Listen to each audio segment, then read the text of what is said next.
bara ijoollummaa keenya irraa kaasnee naannoon kun al tokko boqochaa rakkoo keessa galaa al tokko boqochaa rakkoo keessa galaa gara misoomaatti xiyyeeffatee hojii keessa galuu hin dandeenye.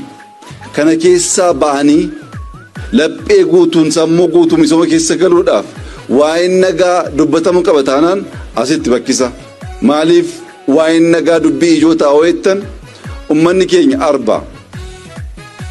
Lafeen arbaa waan biraatiin cabsuun baay'ee rakkisaadha.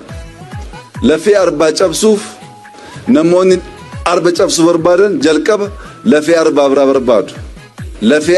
Lafee arbaatiin cabsu.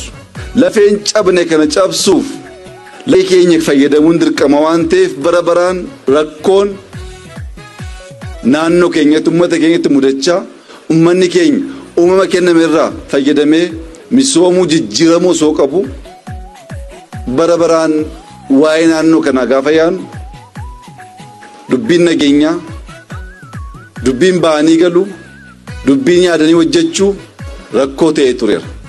Uummanni keenya baritti dammaquu qabu amma natti fakkaatan maaliif ho'ettan saawwa rakkoo keessa galte